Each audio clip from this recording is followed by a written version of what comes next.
da sua alma, com Jesus eucarístico, seja a luz que dissipa as trevas, a força que te sustenta e a única alegria do seu coração.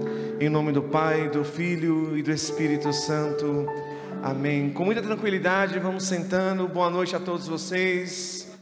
Boa noite a quem está em casa acompanhando Levantas pelo Instagram, pelo YouTube, pelo Facebook. Sinal de fumaça, tudo que a gente puder levar o Evangelho, nós levaremos. Você já deu uma boa noite para quem está do seu lado, com certeza, mas eu queria pedir para você agora ajudar a pessoa do seu lado e dizer assim, fala assim para ela: agora é hora de ouvir a palavra. Fala assim para ela: você já pediu, agora você ouve. Amém. Vamos aplaudir a palavra de Deus que transforma, que salva. Então nós vamos falar hoje sobre a fé de um outro ângulo. Agora nós vamos conversar sobre aquilo que atrapalha a fé, o inimigo. A fé tem um inimigo. Tem a fé verdadeira, a fé autêntica, a fé que salva, a fé que restaura, a fé viva. Ela tem um inimigo. Tem algo que nos acompanha o tempo todo, que insiste principalmente na galera da igreja. Principalmente nessa criatura que está aí do teu lado, essa criatura maravilhosa. É bonita a pessoa que está do seu lado? Se não é, finge que ela vai gostar de ouvir que ela é, né? Pergunta assim então, Sidney, então quem é o inimigo da fé? Quem é o inimigo da fé? Quem me impede de ter essa fé autêntica? A igreja no 3 pergunta, o que é? Vamos lá, 1, 2, 3. Religiosidade. A religiosidade, ela é inimiga número 1 da fé autêntica. E muita gente confunde religiosidade com religião. Não confunda religiosidade com religião. Religião significa o quê? Religião vem do latim, significa religare. Religião, religare. O que significa então a religião? É aquilo que me liga com Deus. Então a religião é algo boa, correto? Sim ou não? Sim ou não? Mas a religiosidade, ela é ruim, ela atrapalha, ela mata o nosso coração, ela assassina a nossa vontade de ser de Deus. A gente até tem vontade de ser, mas a gente vai perdendo a alegria, vai perdendo o prazer de servir ao Senhor, porque a religiosidade, ela tem essa característica, matar a sua fé. Cid, então, qual é a diferença da religião para a religiosidade? Já disse, religião nos liga. A religiosidade, ela é aquela que diz o seguinte: os judeus, eles eram muito santos, eles estavam lá na presença do Senhor. Só que aí o seguinte, a mulher, as meninas que estão aqui, por exemplo, vocês menstruam porque vocês querem? Sim ou não? Se tivesse um botãozinho lá que você apertasse assim, nunca mais. Você apertava ou não? Sim ou não, meninas? Então, o que é a religiosidade? Dizia o seguinte, que a menina, quando ela está menstruada, a moça naquela época, ela não podia nem passar na frente do templo. Ela não podia se misturar com ninguém. Ninguém podia usar o copo que ela usava. Nada, ela tinha que ficar separada, porque ela era considerada impura. Isso é religiosidade. É aquilo que atrapalha a gente se aproximar do Senhor. Sabe essas regras que os homens vão criando, e ao invés de facilitar, vai atrapalhando você chegar? Tem um monte de religioso na igreja. Por exemplo, eu muitas vezes sou religioso. Deus me livre, eu não posso ser. Eu, por exemplo, tenho o telefone do padre, tenho a chave da igreja, tenho acesso a ele a hora que eu quiser. Muitas pessoas, às vezes, um de vocês chega na igreja, às vezes com vontade de falar com o padre, e aí chega em alguém assim que está mais próximo e fala, eu precisava falar com ele. Aí a pessoa fala assim, agora ele está ocupado. A religiosidade é isso, a pessoa fala assim, não, agora o padre não pode te atender porque ele está cansado, porque ele não... Ou seja, o padre não falou nada, a pessoa falou por ele, ela atrapalha você de chegar. Então deu para entender a diferença da religião para a religiosidade, sim ou não, igreja? Então o que mata a nossa fé é a religiosidade. Mas muitos perderam o prazer em Deus. A religiosidade faz você perder o prazer no Senhor. E aí muitos religiosos, o religioso ele é muito perigoso, ele é um doente que não sabe que está. E de repente hoje você que está há muito tempo na igreja, você vai entender assim, pô, acho que eu sou um religioso. Porque olha os pensamentos que vêm na cabeça do religioso. Ele diz assim, ó, não, eu creio em Deus. Quantos creem aqui? Diga, eu creio. Mas o que me desanimou mesmo, eu acredito na Virgem, acredito em Jesus, eu creio no Santíssimo, eu creio em tudo isso aí. Mas o que me atrapalha assim é o povo da igreja. Tem um pessoal lá que eu não suporto. Sabe, a pessoa fez uma coisa que me decepcionou. Aquele padre falou uma coisa que eu não gostei. Eu não gosto do Cid, eu não gosto da música, eu não gosto do ventilador. Eu tive uma decepção muito grande ali naquela igreja. A pessoa fez uma coisa que eu não gostei. Eu fiquei sabendo de alguma coisa que o fulano fez, que o ciclano fez. Isso me desanimou completamente. Eu até creio em tudo, mas isso me desanimou. E se você tem essa ferida, tem isso dentro do teu coração, é para você mesmo a pregação de hoje. Se você se afastou do sagrado, por algum desses motivos, você é um religioso. Quando você permite que essas coisas extras te atrapalhem, a ação de um, a ação de outro, o que o outro fez, o que o outro falou, você é um religioso. E saiba que Jesus quis relacionamento com prostituta, Jesus quis relacionamento com bandido, Jesus andou com todo mundo que não presta. A única raça humana que Jesus o tempo todo desprezou eram os religiosos. Ele não gostava de andar com religioso, andava com todo mundo, menos com religioso. Então se você tem esse tipo de prática no seu coração, infelizmente você está assassinando a fé dentro de você. Se você é um religioso, infelizmente hoje você precisa, felizmente você precisa se abrir ao Senhor. Eu estava ouvindo a música ali, e meu coração anseia te encontrar. Anseia. A música é deseja, mas eu não gosto de cantar desejo, eu gosto de anseio, porque o anseio não passa nunca, o desejo passa. Você está com sede, bebe água, o desejo passa. O anseio não, o anseio é para sempre. Então quando eu ouço essa música, o meu coração anseia te encontrar como a terra seca. Eu fico imaginando aquela terra seca, sabe, do Nordeste, aquelas fotos que a gente vê, tudo rachado assim. Eu fico imaginando a vontade que a terra está clamando por água. Vem água, o meu coração está assim, vem Senhor, como a terra seca anseia pela chuva. Vem me saciar, pois eu descobri que aqui é o meu lugar. Eu gosto dessa música por quê? Porque eu gosto de música humilde.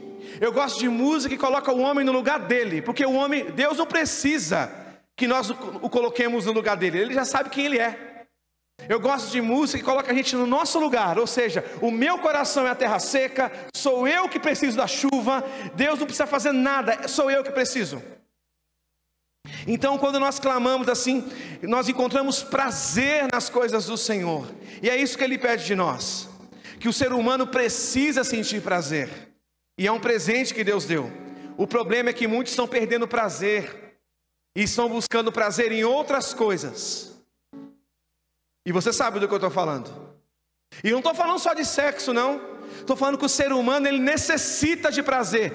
Você precisa, é humano, foi Deus que deu. O problema é que nós estamos buscando prazer em outras coisas. Pode ser no dinheiro, pode ser no relacionamento, pode ser na amizade, pode ser em comida, pode ser em um monte de coisa, porque nós precisamos de prazer, e nós buscamos muitas vezes o lado de fora. Eu me lembrei de uma história de um menino que vinha com pirulitinho, sabe aqueles pirulitos pequenininho? E aí o menino estava com o pirulito na boca assim, aí de repente o pirulito caiu no chão e caiu em cima da bosta. A criancinha, ela foi correndo pegar aquele pirulito para chupar, a mãe deixou? Não, por quê? Porque estava sujo. Mas a mãe tirou da mão da criança e ela começou a chorar. Chorava. Mãe, eu quero o pirulito, mas menino caiu no chão. A criança sabe a diferença? Para ela o pirulito é o pirulito, porque ela está com o sabor do pirulito ainda na cabeça dela, o que ele proporcionava. Então às vezes nós estamos buscando prazer na sujeira e não estamos percebendo. Então o Senhor essa noite quer tirar do seu coração esse pirulito cheio de sujeira, que está te dando muito prazer, eu sei, mas ele está sujo, essa vida não é sua, isso está acabando com a sua fé, está acabando com a sua vida, e muitas vezes nós não percebemos. Seguir o Evangelho é fácil, igreja? Sim ou não? Sim ou não?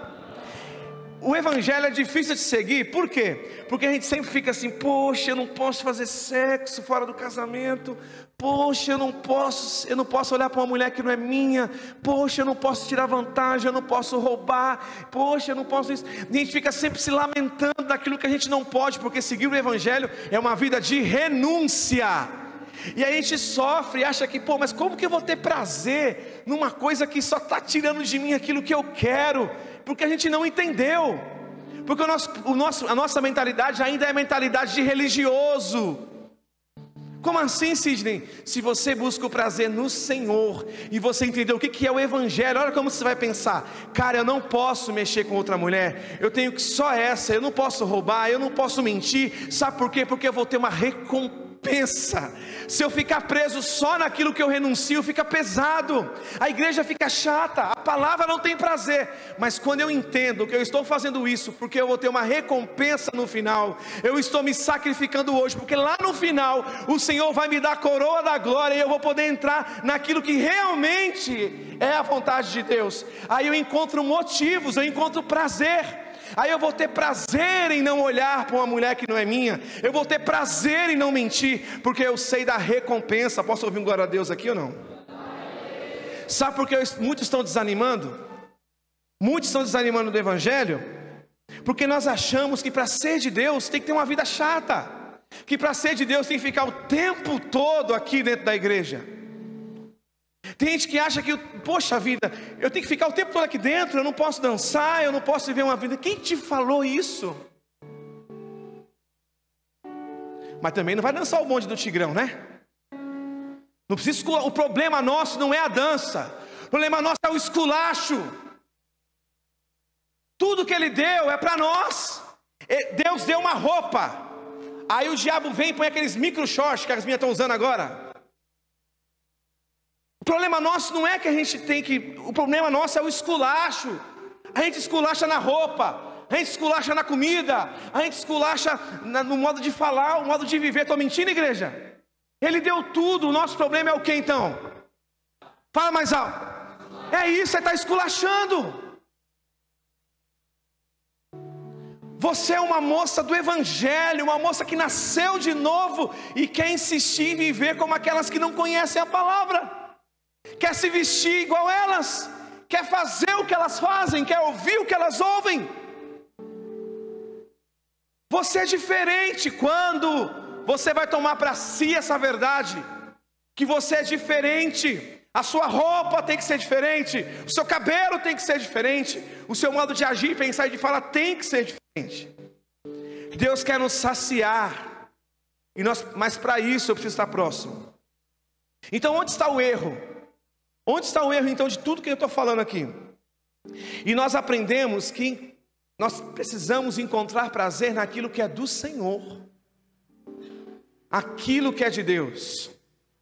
Eu brincava assim, né? Porque eu sempre falo que a mulher... Meninas, vocês gostam de verdade, sim ou não? Quem está com o namorado aí, com o marido? Fala, levanta a mão. Você gosta que ele te fala sempre a verdade? Tem certeza? Porque eu descobri que a mulher, ela fala que gosta da verdade, mas se falar a verdade para ela, o bicho pega. Eu sempre conto essa história, para poder ilustrar, que a gente precisa encontrar prazer naquilo que é do...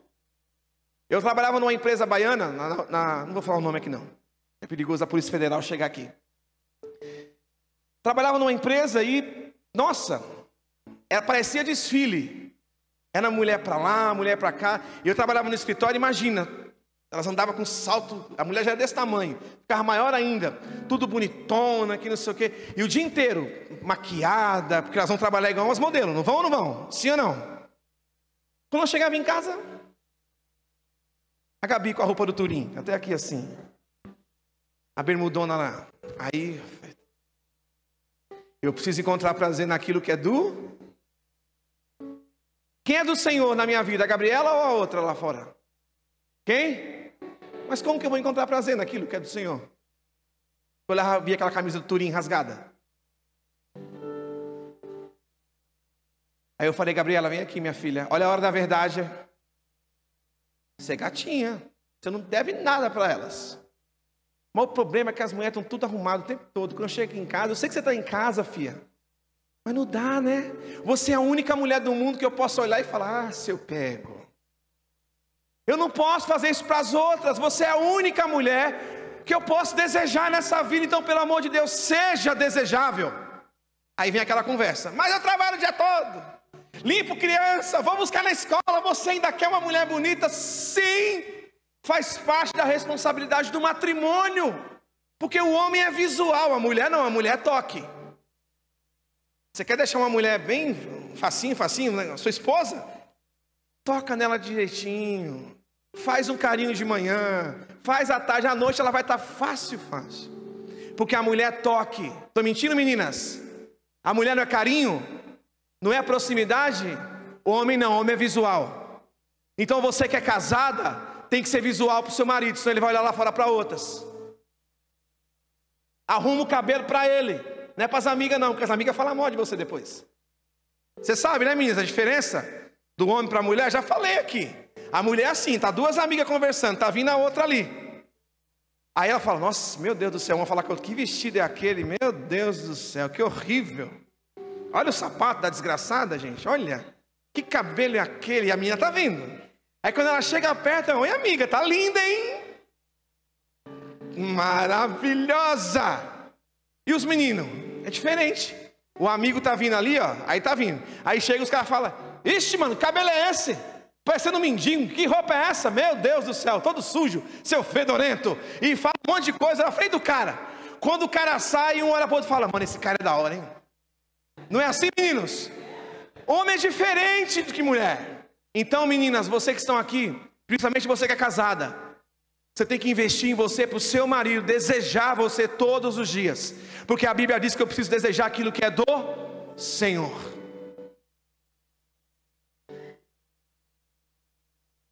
Eu não ouvi um amém aqui. Amém é confirmação. E tem uns maridos, tem umas mulheres que quando ouvem uma palavra na igreja, cutuca o marido assim, tá vendo? Ouve. Marido, a sua oportunidade agora, dá uma cutucada nela e fala, ouve criatura.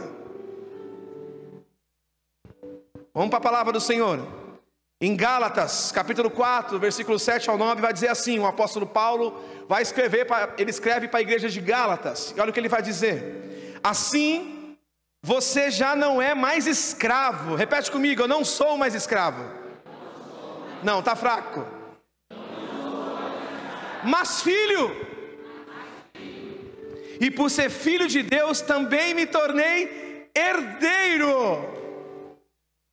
Antes, quando vocês não conheciam a Deus, vocês eram escravos daqueles que por natureza não são deuses. Mas agora, vocês conheceram a Deus, ou melhor, sendo conhecidos por Ele. Como é que vocês estão voltando àqueles mesmos princípios elementares, fracos e sem poder? Querem ser escravizados novamente por eles? Palavras do Senhor.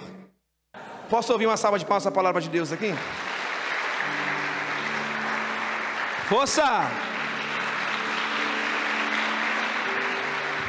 O apóstolo Paulo, ele exorta a igreja de Gálatas, ele escreve para a igreja de Gálatas e fala, vocês estão se distanciando do amor que eu preguei, o evangelho que eu preguei para vocês. O evangelho, vocês eram escravos, agora vocês são filhos. E se vocês são filhos, vocês são herdeiros. E como que vocês estão querendo voltar no novo homem, pegar o novo homem e começar a ter a prática do homem velho? Vocês estão querendo voltar a ser escravos de novo? E eu quero perguntar à igreja aqui presente, que está vindo para o Levanta-te Viver a série Fé. Você que está em casa, você quer voltar a ser escravo de novo? Depois de tudo que Ele te libertou, depois de tudo que Ele fez, depois da transformação, depois de ter experimentado a graça, você quer voltar a ser escravo? E o apóstolo Paulo começa a exortar, dizendo assim, vocês estão se distanciando do evangelho que preguei. E ele fala, mesmo que um anjo desça do céu com outro evangelho, amaldiçoe esse anjo, porque ele não é um anjo do Senhor. Não existe outro evangelho a não ser esse que prego a vocês, diz o apóstolo Paulo. E o que essa igreja de Gálatas fez de errado para merecer essa bronca? porque a igreja de Gálatas tomou uma bronca. Olha o que o apóstolo Paulo, eu vou desenhar para vocês aqui, eu fui estudar quem era a igreja de Gálatas. Olha que bonito, a igreja de Gálatas, eles reconheciam que Jesus morreu na cruz. Se você reconhece também, diga um amém. Amém. A igreja de Gálatas reconhecia que Jesus ressuscitou. Amém. A igreja de Gálatas reconhecia, acreditava que o Senhor subiu aos céus. Amém. Acreditava que Jesus nos salvou. Mas, para ser salvo, tinha que circuncisar. Como assim, Sidney? É isso. Ela falava o seguinte, ó, nós acreditamos que Jesus morreu na cruz. Nós acreditamos que Ele ressuscitou. Nós acreditamos que Ele veio para nos salvar. Nós acreditamos que Ele é Filho de Deus. Tudo isso.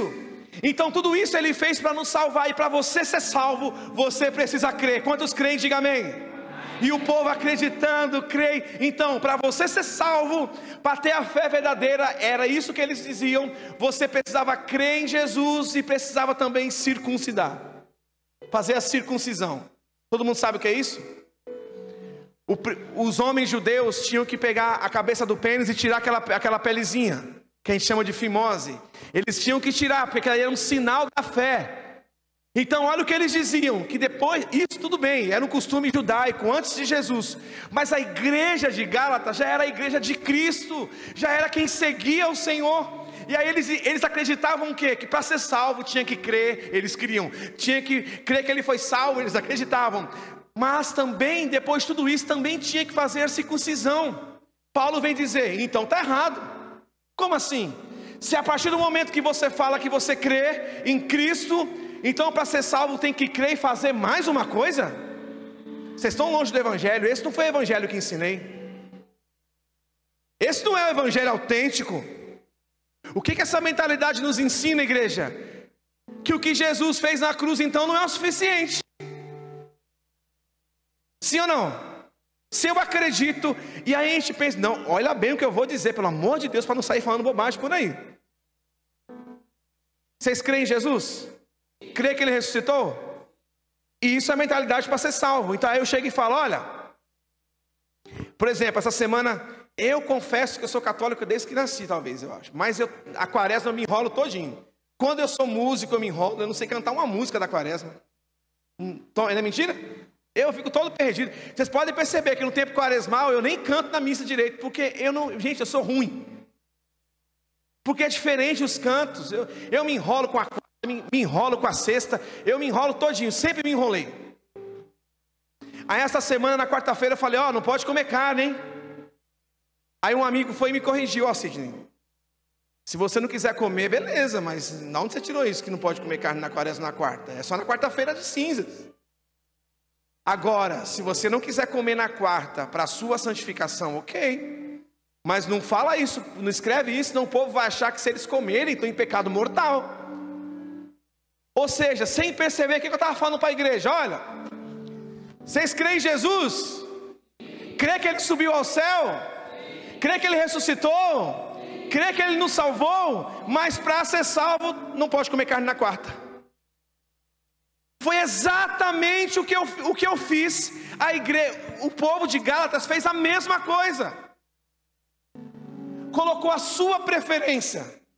Eu não vou comer carne na quarta, também na quaresma, todas as quarta-feiras, mas é porque eu quero. O problema é que tem gente que vem aqui pregar a sua preferência. E aí sai colocando coisa no povo de Deus que Deus não falou. E o povo de Deus começa a acreditar em Nossa Senhora que aparece no espelho.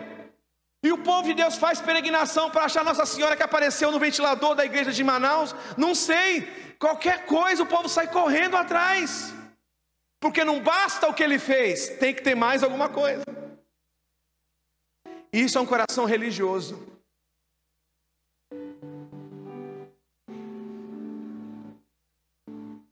Quantos estão entendendo o que eu estou falando? Diga amém. Fazer, repete comigo essa palavra. De novo.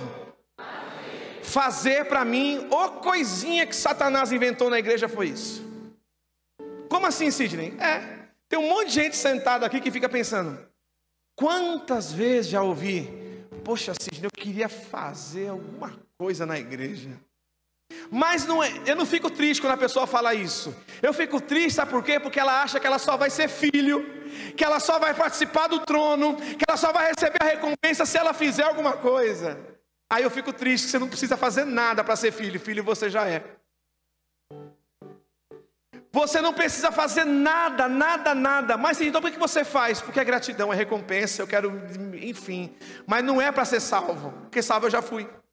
Filho eu já sou. Confundir a cabeça ou não? Você viu como Satanás é sem vergonha? Ele vem e coloca no coração de você que está aí sentado. Só senta no banco e vai para casa. Ele colocou no seu coração assim: ó, o Sidney é muito mais filho, porque o Sidney faz um monte de coisa. Você é menos filho, que você não faz nada. Ou você faz só uma coisinha ou outra. Ei, o Senhor quer curar teu coração agora. Eu vou dizer uma palavra, se você quer nisso, diz um amém, por favor. Ele está dizendo para você hoje que você não precisa fazer nada se você não quiser, que filho você já é. Agora, se você for maluco igual eu e falar assim: ó, eu sou filho, cara, então eu vou fazer um monte de coisa para que outros sejam filhos, aí você pode vir. Não para ser, porque filho você já é. É mentira de Satanás, viu? Jesus essa noite, Ele vem curar os nossos corações e dizer: vocês já fazem parte da minha casa. Você consegue dizer isso para quem está do seu lado? Você já faz parte da casa de Deus. Coisa linda. E o que tem desanimado muitos então, igreja? A religiosidade. Por quê? Porque a pessoa começa a participar da igreja. Eu vejo isso sempre, daqui a 2 semanas sem TLC, e eu vou ver infelizmente de novo. A pessoa começa a participar, obrigado querido, ela começa a participar e ela vai se revestindo de uma falsa, repete comigo, falsa, mais forte, falsa, vai se revestindo de uma falsa santidade. Ela sai de lá e ela vai se revestindo de uma falsa santidade. Ela diz assim: não, eu não vou mais assistir pornografia porque o Sidney falou que é errado. Não, vou parar com isso, vou. Não, eu ouvi lá, o Sidney falou, a Rafaela falou lá que isso aí está errado, eu não vou fazer mais não. Não vou. Isso aí é o pessoal que chega na igreja. Ó, não pode trair, não pode adulterar, não vou adulterar mais não, porque o Sidney falou que é errado. Eu não vou adulterar mais não, porque a Rafa falou que é errado, lá o Marcinho falou, não vou mais não vou mentir mais. Eu vou viver a castidade com a minha esposa, não vou transar com ela mais não, fora do casamento, não, eu vou casar com ela, não vou. Antes eu não vou não, porque o Sidney falou que isso aqui, Ei! Para você entender o eixo da pregação de hoje, você não pode fazer nada disso. Mas não é porque eu falei, não é por causa de mim, é por amor a Ele. Não é porque eu falei. O que é uma falsa santidade? Quando eu paro de fazer algo porque alguém disse que é errado. Vocês vão fazer igual um casal que uma vez aqui na igreja chegou em mim, eram líderes aqui. Um dia eu cheguei, estavam chorando no cantinho, faz muitos anos atrás, no cantinho ali, e estavam chorando, eles namoravam. Aí chegaram em mim: Sidney, estamos tristes, por quê? Porque aconteceu os dois chorando. Eu não sei nem como te falar isso, nosso mundo vai cair. Nossa, o que aconteceu? Ela está grávida. Eu falei: poxa, quase eu perguntei: como aconteceu? Só para você dar risada. E eles choravam mesmo, porque ela estava grávida. E aí ele falava assim, ele e ela: e agora? Agora a gente não vai mais poder estar aqui. Agora a gente não vai poder mais liderar. Agora a gente não vai poder mais. O que vão falar da gente? Vão pensar mal de nós. Nunca mais nós vamos poder fazer o que a gente fazia antes. E choravam. E teve uma hora eu deixei falar. Tem uma hora que eu dei um grito, falei: ei, poxa, vocês estão há 40 minutos sentados aqui chorando porque o que vão pensar de vocês, pensando que vocês não vão poder estar mais aqui na frente. Em nenhum momento eu vi vocês dizendo assim: Sidney, nós ofendemos a Deus, nós pecamos contra Ele. Não, o pensamento é o que vão pensar de nós. Esse é o religioso. Posso ouvir um amém da igreja? Esse é o religioso. Ele peca e fica preocupado com o que o Sidney vai pensar dele. Ele peca e fica pensando o que o padre vai pensar dele. Tem gente que na confissão já está mais preocupada com o que o padre vai pensar dele do que do próprio pecado. Porque para ele importa o que esse padre vai pensar de mim. Eu sou amigo particular do padre Francisco, e eu só me confesso com ele. Por quê? Porque confissão é humilhação. Imagina olhar na cara de um amigo, de um padre. Detalhe, toda vez que o padre... Eu até me emociono. Se eu estiver mentindo, os membros do Levanta-te podem falar. Toda vez que o Padre Francisco me vê, ele beija a minha mão. Ele me chama de santo. Imagina você confessar o pecado para um cara que é seu amigo e te chama de santo. E não chama para brincar, ele chama porque ele acredita. Quem conhece o Padre Francisco sabe do que eu estou falando. Ele olha para a gente e desconcerta a gente com tanto amor que ele tem. E ele acredita que eu sou santo. Aí eu chego e falo, padre, fiz isso. Eu faço questão que seja com ele, por quê? Porque eu não posso me envergonhar dele. Eu tenho que me envergonhar de quem? De quem que eu tenho que me envergonhar? De Deus. A partir do momento que eu me preocupo em saber o que o fulano está pensando de mim, qual é o nome disso? Religiosidade.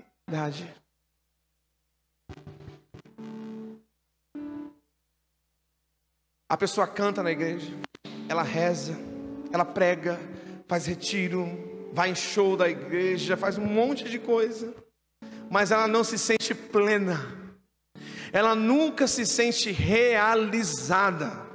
Você conhece alguém assim? Faz tudo isso e nunca está plena?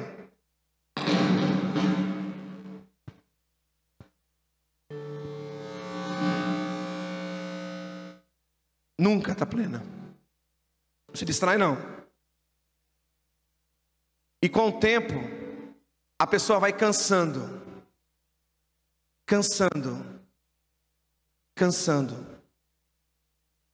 Você conhece alguém que cansou de caminhar no Senhor? Sim ou não? Você conhece alguém? Quem aqui já pensou em desistir? Levanta a mão para mim. Pode ser algum microfone sem fio que está ligado.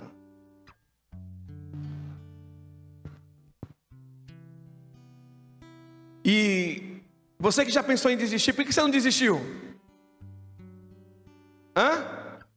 Por quê? Padre Léo falava assim: a pessoa que pensa em desistir, ela tem que ficar feliz. Por quê? Quem tem que se preocupar é quem não pensa mais. Quem não pensa em desistir, já desistiu.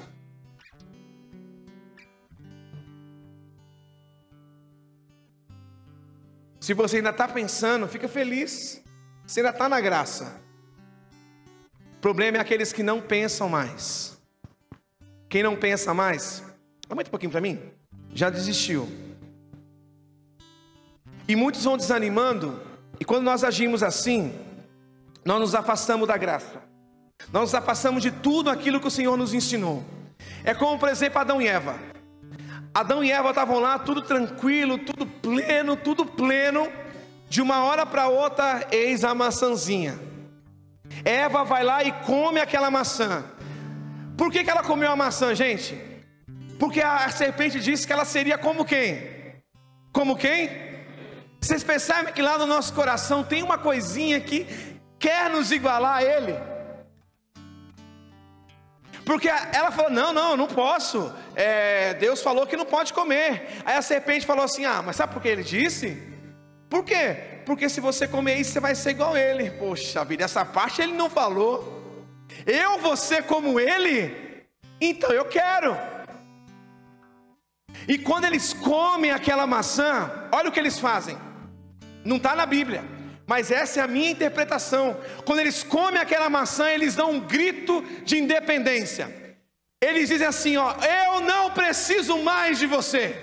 Eu posso agora ser sozinho. Eu não preciso mais da sua guarda. Eu não preciso mais do seu cuidado. Eu não preciso mais do seu carinho. Eu não preciso mais de você. É um grito de independência. O religioso, ele está aqui, mas na verdade ele está com vontade de dar um grito. Ele está com vontade de dizer assim, eu não preciso mais de você. Eu não preciso mais da sua graça, porque agora eu caminho sozinho. Não preciso mais de você, Deus. Não preciso mais. E qual que é o Deus de muito dessas? Qual que é o Deus do religioso? O religioso tem um Deus. O Deus do religioso, sabe quem é? Muito tempo eu achei que o meu problema era o Satanás. Quem está há muito tempo na igreja, principalmente nos retiros que a gente fazia antes, você não saía de lá com ódio de Satanás, sim ou não? Vocês não saíam com ódio de Satanás danado? Quando a gente via aquelas coisas no retiro, a gente falava, não, Satanás foi derrotado. Pode ver, o eixo sempre era esse. Teve um dia que eu olhei assim e falei, cara, eu descobri que o meu inimigo não é o Satanás. Sabe qual é o meu inimigo? O Sidney. Quem atrapalha a minha vida não é o Satanás, é o Sidney. Quem atrapalha a vida da Rafaela não é o Satanás, é a Rafaela. Porque é fácil, imagine eu passar uma vida inteira colocando a culpa nos outros. É culpa dele. Quem já leu a Bíblia sabe que Satanás, Deus fez uma promessa que durante 1000 anos ele seria preso antes da volta de Cristo. Quem lembra disso? E se Cristo está para voltar e faz 1000 anos que Satanás está preso, nós estamos falando que a culpa é dele? Ele vai olhar assim e falar, Deus vai falar assim, ô Nino, não tem nada de Satanás não, filho, era tudo você mesmo, ele está aqui preso, faz 1000 anos que ele está preso. É você. O responsável da sua vida é você. O responsável das suas escolhas é você. Os responsáveis do medo que você carrega no coração é você, não é ninguém. O grande problema nosso, a gente não está crescendo na fé porque a gente está terceirizando coisas para seres espirituais que não tem. Então Satanás não tem influência sobre nós? Tem, se eu permitir. Qual foi a influência que Satanás teve sobre Jesus? Qual foi? Me diz uma. Me diz uma influência que Satanás teve sobre Jesus. Me diz uma influência que Satanás teve sobre Nossa Senhora. Me diz uma. Ele tentou, ele pegou Jesus, levou Jesus aonde? Lá em cima e falou assim, ó, se você se curvar diante de mim, eu te dou esse trono. Tentou influenciar, tentou ou não? Conseguiu? Quem falou não? Foi Deus ou foi Jesus? Jesus falou, não vou. Quando eu aprendi que a responsabilidade é minha, muitos problemas que eu tinha acabaram. Muitos dos que eu tinha. Quando a Diana faleceu, foi a minha última crise que eu tive de pânico e de depressão. E aí eu estava um dia olhando para mim assim, falei, peraí Sidney. Eu parei e falei, peraí Sidney. Eu comecei a sentir um monte de dor, comecei a sentir um monte de coisa, e a minha cabeça começou a nossa, se eu lisse assim, a Diana morreu de tromboembolia pulmonar.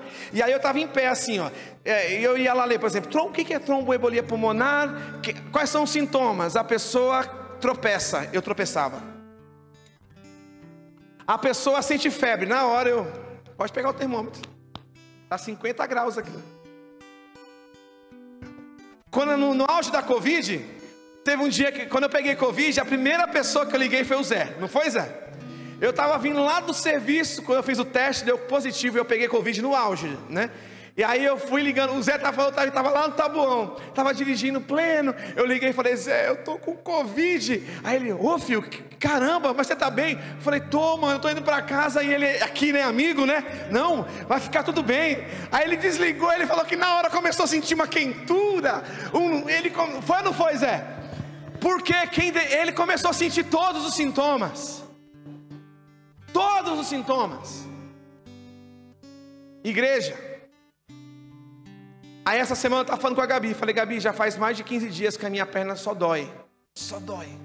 E é uma dor diferente. Aí ela falava, que vai entrar em crise. Eu falei, não vou mais. Porque eu fiz igual a Jesus, cara. E eu vou dar uma palavra profética aqui, que muita gente vai ter que ser curado. Jesus, quando recebeu a notícia que Lázaro tinha morrido, pode pegar na Bíblia.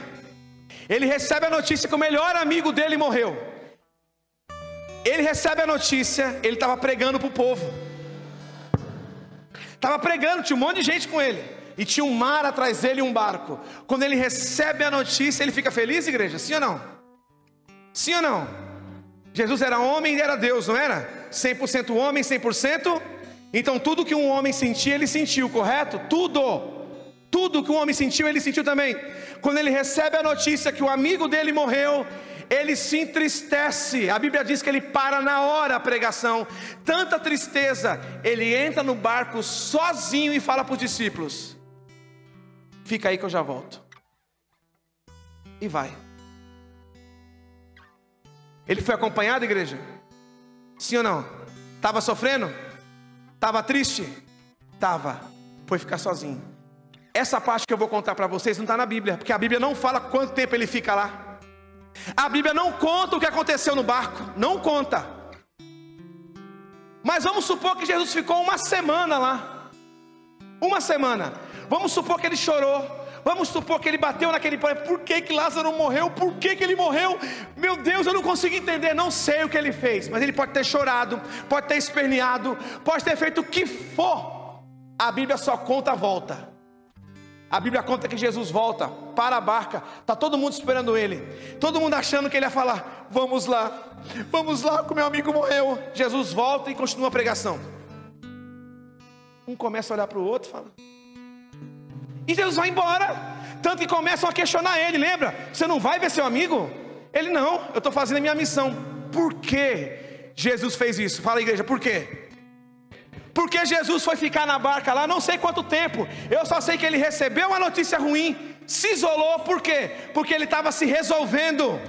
Mas quando ele voltou resolvido. Não ficou choramingando: meu amigo morreu, minha vida acabou. Não sei quanto tempo ele ficou lá. Eu só sei que Jesus, quando voltou resolvido com aquela situação. A gente precisa ser uma cópia de Jesus. Não sei, quando você recebeu uma notícia ruim, quando algo ruim acontecer, faz igual Jesus, entra no quarto, se isola o tempo que isolar. Mas quando você volta resolvido. A gente precisa crescer. Isso é fé. Eu sofri, eu perdi, doeu, tô doente, ok. Não tem o que fazer? Não tem. Chora, esperneia, faz o que tiver que fazer. Mas quando você voltar, cara, você tem que voltar resolvido. Eu confio em Deus, a minha vida não vai ser mais igual. Ele vai conduzir minha vida, eu não vou ficar choramingando. Não vou. Eu estou resolvido. Eu não sei quanto tempo você precisa ficar lá no quarto.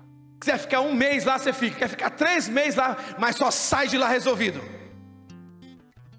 Quando você voltar, tem que voltar dando testemunho que Deus é esse, que faz você estar com tanto problema e estar com a cabeça erguida, porque eu fiquei resolvido, estou bem resolvido. Eu sou conhecido pelos meus amigos como aquele cara que dá uns esculachos de vez em quando. Nós todos sofremos a morte da Giana, não foi? Sim ou não? Todos morreram. Ninguém sofreu mais do que o Zé e o pai, né? E a gente vai passar um ano novo junto, não foi, Zé? Primeiro ano novo, a gente vai passar junto sem ela, no mesmo lugar. Que a gente sempre passa, 5 anos. Eu cheguei no meu amigo, que ele é meu amigo. O ano novo foi em dezembro. Quantos meses depois da morte dela? 7? Foi, né? 7 meses depois da morte. Se eu estiver mentindo, Zé, você levanta e fala para a igreja que eu estou mentindo. Eu cheguei no Zé, acho que foi até aqui na igreja mesmo. Eu sentei com ele e falei: irmão, vem aqui, deixa eu te falar um negócio. Sabe quanto nós pagamos para ir para o sítio? Foi ou não foi, Zé? A gente pagou uns R$700 por pessoa, assim, foi bem caro, né? Caro não, justo. Aí eu falei para ele assim: irmão, você sabe que a Diana morreu, não sabe? Ele: sei. É novidade para você que ela morreu? Não, não é. Então tá bom. Ele: por quê? Não, porque se você for para lá, ficar pelos cantos choramingando, você fala agora porque eu vou gastar os R$700 em outro lugar com a minha família, que eu não estou disposto não. Parece duro, foi ou não foi, Zé? Parece duro, mas, cara, resolve isso dentro de você. Quem tem fé viva tem que resolver. Eu não estou falando que você precisa esquecer a pessoa, mas você precisa se resolver. Vai passar o resto da vida choramingando, o resto da vida achando que você é tão exclusivo que você não pode ter um câncer, só os outros. Você não pode ficar doente, só os outros. A sua vida acaba. Cadê a fé de Abraão? Cadê a fé que você comunga? Cadê? Quando chega a sua vez, você passa para outro. Não é novidade. O sofrimento é para todos. E eu falei para a Gabriela: não vou choramingar não. Vai, tá doendo, vou ficar em pé com a perna doendo mesmo. Se um dia ela cair, eu ponho um pau aqui e continuo pregando. Mas eu não vou choramingar, não posso, porque eu confio. E se eu me esquecer disso, pega esse vídeo e manda para mim: ó, tá se esquecendo lá que você falou tal dia aí, ó. Você precisa se resolver. Posso ouvir um amém? O problema é que o Deus de muito tem sido quem? Eu. Quando Eva come aquela maçã, ela está dizendo o seguinte: as minhas opiniões são maiores do que a sua. O jeito que eu quero conduzir minha vida é maior do que o teu. Muitos de nós estamos na igreja, mas queremos ter uma vida diferente. Queremos dizer para Deus o seguinte: ó, eu quero tudo isso aqui, mas eu quero ver a vida do meu jeito. Com isso nós tiramos Deus do trono. E quem senta no trono? Quem, igreja? Eu. Não é nós não. Para de querer colocar os outros no buraco que você cavou. Não tem nada de nós não. Quando eu não confio, quando eu ajo desse jeito, quando eu sou um religioso, eu tiro Deus do trono e quem senta sou eu. Porque eu vou dizer o seguinte: é a minha opinião que vale, é o jeito que eu estou vivendo que vale. Ninguém pode me corrigir, ninguém pode me exortar, porque o que importa sou eu. Ouçam com atenção as palavras que Paulo vai dizer para a igreja de Gálatas. Olha o que ele vai dizer: vocês eram escravos dos seus desejos, vocês eram idólatras, fingidos, mentirosos, vocês eram adúlteros, vocês falavam mal uns dos outros pelas costas, vocês roubavam, vocês matavam, vocês tinham relação sexual fora da santidade do matrimônio, vocês não confiavam em Deus, e aí vocês conheceram o Evangelho, vocês conheceram o Cristo, e depois de tanto amor, vocês vão voltar às más práticas mesmo? Você vai voltar, igreja, para as más práticas depois de tudo que você viveu no Evangelho? É isso que ele está dizendo para a igreja de Gálatas. É isso que ele está falando para nós hoje. Porque muitos estão voltando para a igreja para ser religioso. Para ser religioso. E aí começa a nascer um monte de coisa na igreja que me assusta. Eu sou um católico mariano. Como assim? Eu achava que ser católico você já era mariano. Agora tem uma outra congregação. E isso vai influenciando a gente. Já passou a moda da correntinha de Nossa Senhora, já não passou? Das consagrações, tinha um monte de gente com corrente. Passou a moda. A igreja sempre vive uma moda. E o problema não é a moda. O problema é que tem gente que acha que para ser salvo tem que crer e fazer tal coisa. Tem que acreditar em Cristo e usar a correntinha de consagração, senão você não é mais santo, você não é de Deus. Tem gente que pensa, não estou falando que é errado. O problema é que a gente, sem perceber, vai achando que para ser salvo eu preciso disso, mais isso, não basta o que ele fez. Eu acredito que tudo isso é verídico, mas eu sei que para ser salvo eu tenho que crer em Jesus. E crer em Jesus para mim, só se eu for muito fora da média. Porque para mim, crer em Jesus na Santa Igreja Católica já está contemplado tudo. Os santos, a Virgem Maria, tudo que vem dele, provém de Deus, para mim já está no pacote. Eu creio em tudo isso. Eu tenho uma opção. Vocês já me viram de correntinha? De crucifixo? Já viram? Nunca viram. O máximo que vocês veem é com uma camiseta de igreja. E geralmente preta, porque eu prego e fico muito suado, eu só uso preta. Pra vocês não verem o suor, que ninguém merece.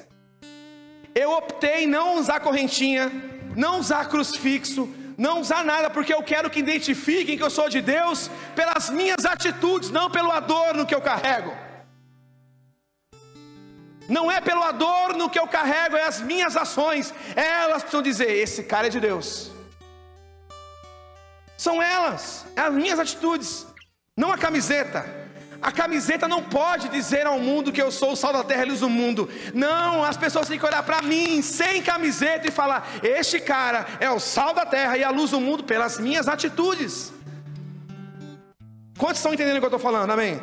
Amém. Resumindo, por que vocês escolheram ter a mentalidade do homem velho? Entenda uma coisa, o Evangelho precisa ser entendido dessa maneira. Repete comigo assim, eu vou dizer e vocês repetem. Estávamos todos mortos. Isso. Não há mérito nenhum em mim. Repete. O problema é que nós viemos para a igreja, viemos para o Evangelho, mas no nosso interior mesmo, sabe o que a gente queria? A gente queria conhecer Jesus, ter experiências maravilhosas com Ele. Nós gostaríamos de chegar na igreja, tocar um hino, chorar de emoção e poder entrar no quarto, transar com a namorada, adulterar, usar droga, se prostituir. A gente queria poder mentir, roubar. A gente queria tirar vantagem dos outros e mesmo assim sentir aquela presença linda do Senhor na nossa vida. No fundo era isso que a gente queria. Isso não vai acontecer. Se você está caminhando no pecado, chega aqui, toca uma música e você sente alguma coisa, pode saber que ele é Deus não, viu? Você não aceita comer num prato sujo. Você aceita comer num prato sujo? Você aceita comer em prato sujo, sim ou não? Você acha que Deus vai aceitar isso aí? O que você sente aí pode ser qualquer coisa, filho, mas a presença de Deus não é não. Sabe por quê? Porque a presença entra e começa a mudar o nosso pensamento, o jeito de falar, de agir, de pensar. Ou seja, a nossa mentalidade precisa mudar. Se nós estamos em Cristo, precisa mudar a mentalidade. A nossa filosofia precisa mudar. Os nossos pensamentos precisam mudar. Opiniões, até a nossa opinião precisa mudar. Quando a gente conhece a Cristo, o nosso modo de agir, de pensar, de falar, tudo que nós somos precisa mudar. E não mudar para agradar os outros. Pelo contrário, o pouco que eu li do Evangelho, todas as vezes que nós acreditamos em Cristo e Ele nos transforma, começa a incomodar todo mundo que está ao nosso redor. O povo não aceita não. Quem aqui já foi chamado de padre? Levanta a mão. Ih, virou padre, é? Virou madre? Quem aqui já ouviu? Leva logo o colchão para a igreja. Quem já ouviu? Por quê? Porque você começou a incomodar. Hoje em dia um pai quer que o filho seja médico, sim ou não? Engenheiro. Mas se um filho fala que quer ser padre, uma filha fala que quer ser madre, freira, a família começa a olhar e fala assim: mas por quê? Você é tão bonita, menina. Então quer dizer que para Deus é só os bagaços. Deus merece só as meninas feias e os padres feios, para não tentar vocês, as meninas. Porque o povo gostaria que os padres fossem tudo feio. Mas quantas já pensaram assim? Quando olhava, por exemplo, para um padre Fábio de Mello e falava: ai gente, que desperdício. Às vezes até a gente da igreja não falou, mas pensou: que desperdício. Para quem? Para você? Porque sem perceber, quem entrou no meio? Quem sentou no trono, igreja? Você sentou no trono. Você não percebe, mas nós estamos tirando Deus do trono e falar: sai para me sentar. Sai para me sentar. Precisa mudar o nosso coração. O religioso, ele age desse jeito. O nosso coração, ele insiste em rejeitar Deus. Sabe por quê? Pergunte por quê. Porque nós amamos, nós dizemos que amamos a Deus, mas na verdade nós não amamos. Presta atenção aqui que eu vou dizer. Você não ama a Deus. Você gosta de Deus. Amor mesmo, presta atenção que essa palavra vai fazer muito sentido. Calma que as crianças, tá? Que estão derrubando a igreja. Você não ama a Deus. Você gosta. Eu vou dizer o que você realmente tem amado. Controle. Você gosta de Deus, mas o amor mesmo que você tem é pelo controle. Você quer controlar a sua vida, você quer controlar suas emoções, você quer controlar tudo o que você pensa, fala. Você gosta mesmo do controle. Amor você tem pelo controle. Você gosta de Deus. E qual a diferença? Quem ama a Deus dá o controle para Ele. Quem ama a Deus dá o controle na mão dele e confia. Agora quem gosta não. Quem gosta eu tenho uma simpatia, mas na verdade quem tem que controlar sou eu. É eu que decido se eu sirvo, é eu que decido se eu faço, é eu que decido se eu falo, é isso, é eu que decido a minha vida, não é Deus não, sou eu. Quando eu ajo assim, eu tiro Deus do trono. E quem senta, a igreja? Nós gostamos muito de Deus, mas nós amamos mesmo é o controle. E por que existe tantas pessoas com crise de ansiedade? Já parou para pensar por que existe tanta gente nesse mundo hoje com crise de ansiedade? Na verdade tinha que mudar o nome. Não pode mais chamar de crise de ansiedade, tem que chamar: eu estou com crise de controle. Como assim? A crise de ansiedade nada mais é o quê? Eu quero controlar essa situação. Como eu não controlo, eu fico ansioso. Eu estou com o exame na mão e eu não posso abrir ele, porque quem tem que abrir é o médico. Como eu não estou no controle, eu não sei se eu estou doente ou não. Aí eu fico. Eu falo que amo a Deus, mas na verdade eu amo o controle. Eu quero controlar aquela situação. Aí eu corro para a internet, tipo, pego um exame e está lá escrito assim: 10% de, sei lá, fala aí sei lá, alguma doença, não sei, tipo, não. Tô 10% de diabetes. Aí, o que acontece com uma pessoa que tem 10% de diabetes? Aí tá lá, de resfriado a câncer. Aí você fala: tô com câncer, pronto, já era. Ó, pode comprar o negócio de cerejeira lá, eu vou morrer. Gente, isso é atitude de quem? De religioso. Isso vai te dando uma ansiedade, é ou não é? Na verdade não é que ansiedade é crise de controle. Você quer controlar tudo e você disse confia. Que confiança é essa onde o controle está na sua mão? Quem confia dá o controle na mão de Deus. E diz: o Senhor que conduz a minha vida. Nós gostamos de Jesus, mas o que nós amamos mesmo é o controle. O controle da nossa vida, das nossas coisas. Quando confiamos, entregamos o controle nas mãos de Deus, pois o mérito não é nosso, o mérito é dele. Para ilustrar, quem já foi num casamento de gente rica aqui? Levanta a mão. Eu estava assistindo hoje, antes de vir para cá, a série da Hebe. Lembra, quem lembra da Hebe Camargo aqui? Levanta a mão. O pessoal mais novo não sabe quem é Hebe Camargo, não. Mas a Hebe Camargo foi uma mulher muito, muito importante para a TV brasileira. Estava vendo o documentário dela. Chegou uma parte do documentário que os amigos começaram a falar assim: a Hebe é conhecida como a mulher que mais tinha joias no Brasil. Ela era milionária, que ela tinha joias. Ela nunca usou um brinco que não fosse brinco autêntico. Era só joia autêntica, coisa de milhões. Ela usava brinco de 10 milhões de reais. Sabe o que é isso? O cara hoje veio aqui para vender uma caixa de som de 4 mil para a igreja. Eu falei: onde eu vou arrumar 4 mil? A mulher tinha um brinco de 10 milhões. E ali no documentário, o pessoal, os amigos falavam assim, que o maior tormento da vida deles era quando chegava o aniversário da Hebe. O que dá para alguém que tem um brinco de 10 milhões? Já experimentou dar um presente para alguém que tem tudo? Não é difícil? Muito difícil. É justamente isso que a gente faz.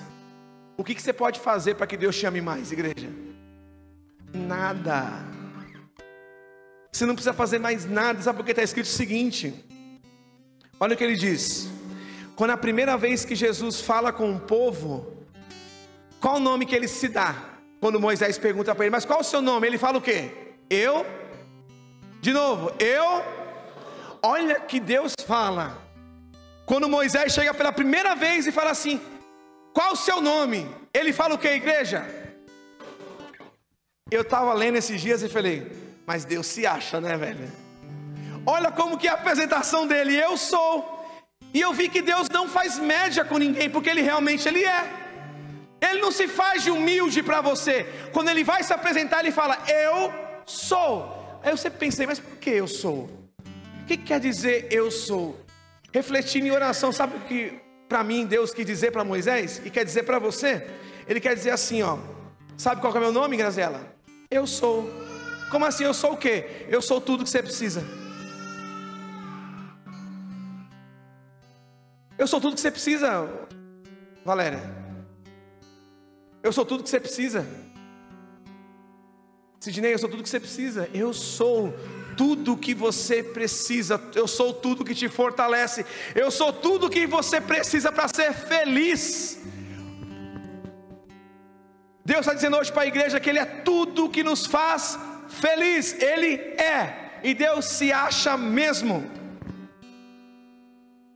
E aonde entra a religiosidade, para a gente terminar a pregação de hoje? Aonde o povo de Deus mais está se perdendo na religiosidade? Principalmente a gente que está aqui. Porque os religiosos são aqueles que frequentam a casa de Deus. Não é quem está lá fora. Somos nós. Olha a mentalidade do religioso. Quando você vê uma prostituta, olha aqui para mim. Quando você vê alguém fazendo coisa errada, o religioso, ele olha assim para a prostituta e ele fala: nossa, que coisa feia, gente. Que nojo. Você pode não falar agora que você gosta de fazer média para os outros, mas você já pensou isso talvez? Quando você vê alguém fazendo algo errado, você olha assim, ó. Nossa. Porque você se julga melhor. Você se julga que você já teve uma experiência com Deus. O religioso, ele pensa desse jeito. Ele olha para a prostituta, ele olha para alguém fazendo algo errado, e ele olha assim e fala: nossa, que nojo, que coisa errada. Esse é o religioso. Mas aqueles que tiveram um encontro real com Cristo, sabe como ele pensa? Quando ele vê a prostituta, quando ele vê alguém fazendo errado, ele fala assim, ó: Senhor, toca nele igual tocastes em mim.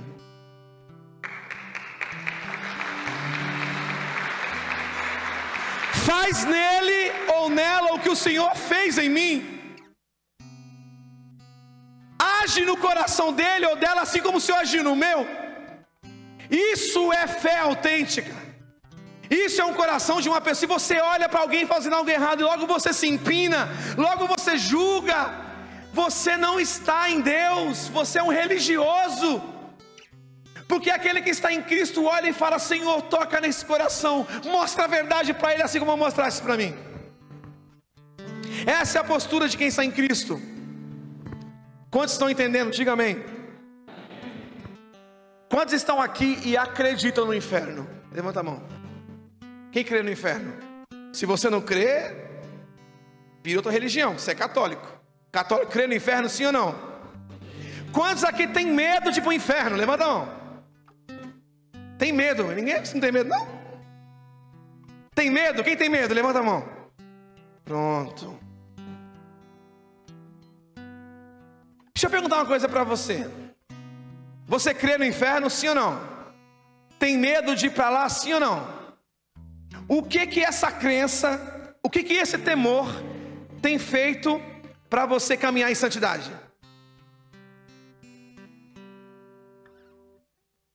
Porque você crê no inferno, não crê? Não teme? O que essa crença, o que esse temor tem feito em você para você caminhar em santidade? Para não ir para lá? Vou mudar a pergunta. Quem quer ir para o céu? Levanta a mão. Quem crê no céu? Levanta a mão. O que essa crença, o que esse acreditar tem feito em você, despertado em você, para você caminhar em santidade? O que? Quais são as ações que você tem tido por conta dessa crença? Sabe por quê? Você pode esquecer tudo que eu falei, mas guarda essa frase que vou dizer agora. Aquilo que nós cremos precisa transformar o que nós somos, senão não é verdadeira. Se você diz acreditar no Cristo, mas continua com o pensamento do homem velho, continua com as opiniões do homem velho, continua com os costumes do homem velho, antes de conhecer a Cristo, você não conheceu a Cristo. Você teve uma experiência bonitinha na igreja e isso foi o máximo. Porque quem realmente teve um encontro com Cristo, saiu de lá transformado, saiu de lá envergonhado pelo que pensava, pelo que agia, e sai de lá diferente. O que fez o Sidney pensar, o Levanta-te pensar na série Fé? Porque tem um monte de gente na igreja que comunga, reza o terço, vem para cá, se confessa, faz um monte de coisa, mas quando descobre uma doencinha, ou doença grande, ou qualquer outra coisa, desaba, chora, fica pelos cantos choramingando. Eu já fiz isso muitas vezes, mas eu me envergonho publicamente, porque isso foi falta de fé. Onde está a minha fé? Onde está? Eu preciso rejubilar. Nós não estamos rejubilando, nós estamos murmurando. E sabe por quê? Porque muitas vezes a gente não acha que o que Jesus fez na cruz foi suficiente. A gente quer mais alguma coisa. Ó Senhor, o Senhor morreu na cruz por mim, mas se o Senhor me curar desse câncer, aí sim o Senhor vai ser Deus. Ó, o Senhor morreu na cruz por mim, mas se o Senhor não me deixar sofrer, aí sim eu vou. Ó, esse que é Deus. Cadê a santidade, igreja? Você está buscando o Senhor por quê? Para ir para o céu? Deus não quer você ter medo do inferno. Deus não quer você precisando dessas coisas. Deus não quer que você vá para o céu porque você tem medo de ir para o inferno. Ele quer que você vá para o céu, sabe por quê? Por amor. Para ilustrar, uma vez eu cheguei na minha casa e a Isabela, sempre que ela fazia a lição de casa bonitinha, a Isabela adora chocolate. Eu dava um chocolate para ela. Sempre. Eu chego à noite em casa, eu sempre levo um agrado para ela e para minha esposa, sempre. E toda vez que eu chegava em casa, Isabela, fez a lição de casa? Ela, fiz, pai. Aí eu dava o chocolate. Aí teve um dia que eu cheguei em casa e a Gabi já tinha me avisado. Aí eu cheguei em casa e falei, Isabela, você fez a lição de casa? Sabe o que ela respondeu? Ela, você vai me dar o chocolate? Essa pergunta indicava o que para você, igreja? Que ela não. Aí na hora que ela falou aquilo, sabe o que eu fiz? Pode perguntar para a Gabi. Falei, tô, Isabela, você não fez a lição não? Ela, não. Toma chocolate mesmo assim. Você não entendeu o que é o nosso relacionamento ainda. Fica com ele, pode comer. Eu não te dou o chocolate porque você fez a lição. Eu te dou porque eu te amo.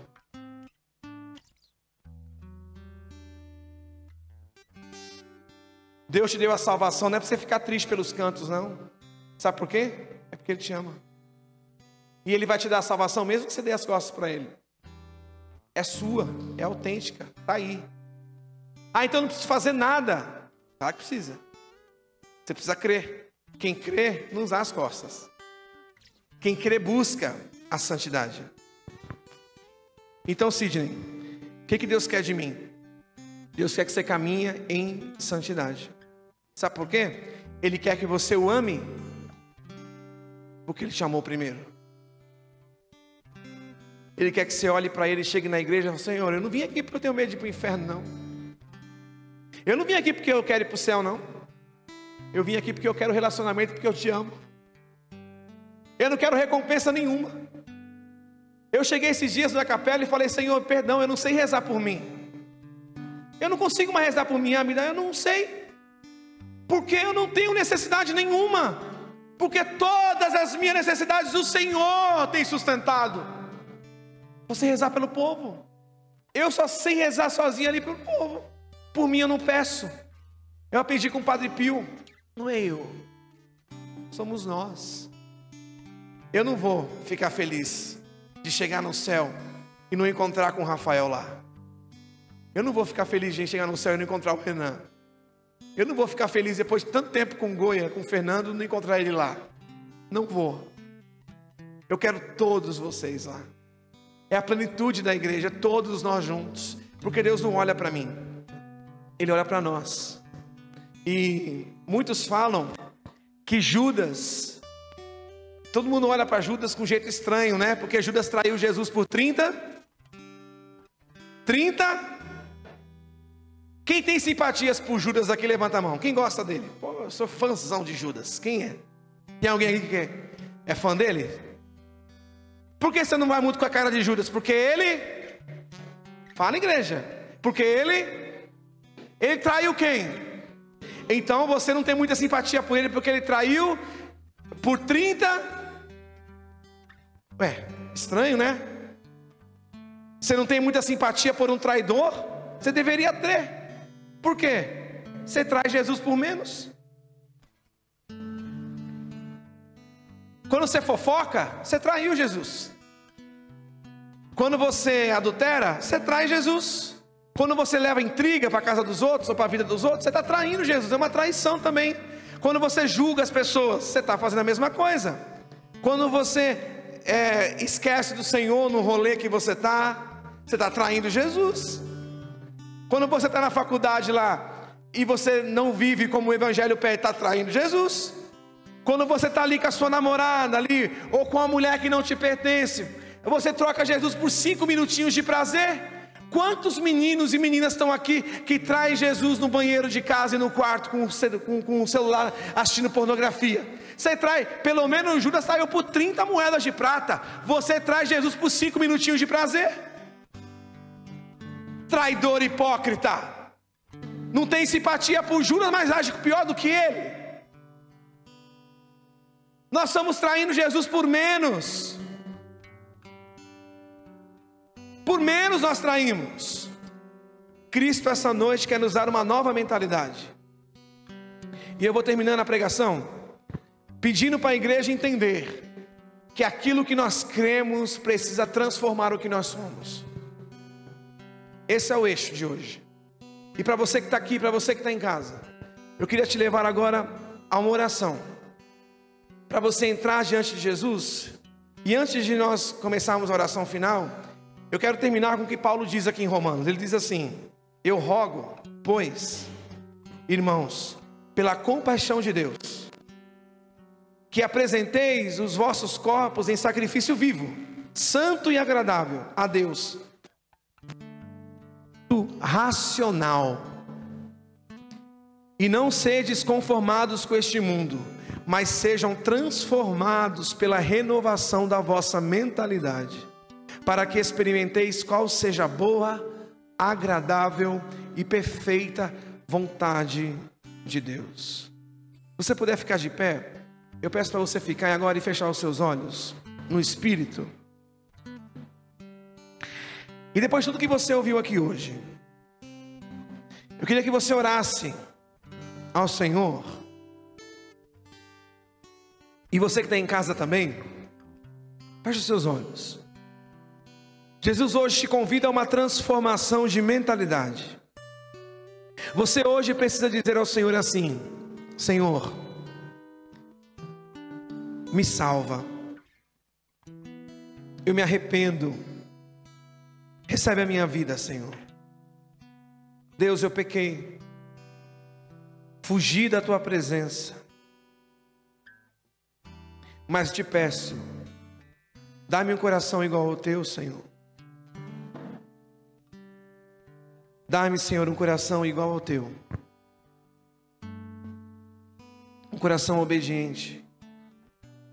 Eu queria que você, onde você está agora, você se reconciliasse com Jesus, que você pedisse para Ele um coração que não fosse um coração religioso, que um coração, quando vê uma pessoa errando, uma pessoa quando vê alguém fazendo algo de errado, que você não saísse no automático para julgar, que você dissesse: Senhor, como o Senhor tocou em mim, toca nela, toca nele. São os religiosos que agem desse jeito. Não rejeite esse amor agora. Deixe o orgulho de lado, submeta-se à palavra de Deus neste momento. Curve-se diante da palavra. Jesus fala hoje a nós o mesmo que Ele diz à igreja de Laodiceia.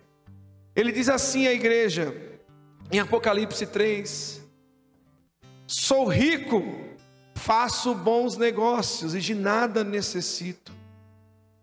A igreja de Laodiceia dizia isso: nós somos ricos, nós fazemos bom negócio, de nada necessitamos. E aí Jesus responde a essa igreja e responde a você hoje: e não sabeis que és infeliz, miserável, pobre, cego e nu? Diz isso ao Senhor hoje, fala isso ao Senhor: Senhor, eu sou miserável, Senhor, eu sou pobre, eu sou cego e nu. É assim que são tratados os que se negam a viver o Evangelho. Meu irmão, minha irmã, Deus te trouxe aqui hoje para te dar um novo coração, uma nova mentalidade. Não resista agora a essa força. Se entregue. Se entregue ao Senhor.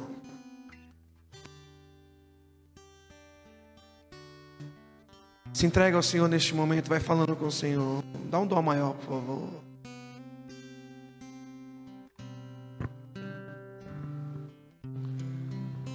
Vai se entregando ao Senhor, igreja. A Bíblia fala que é o Espírito Santo que convence o homem do pecado.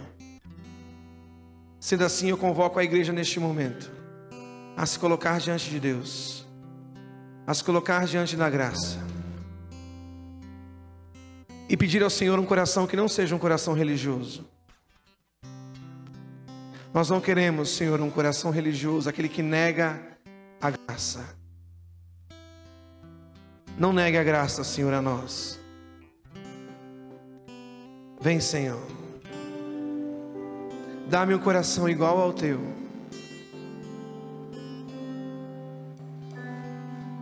Vamos tocar essa música? Dá-me um coração igual ao teu. Eu não sei se é esse tom, não. Pega aí na internet. Acho que é assim mesmo. E você continua em oração. Continua se colocando diante da graça de Deus.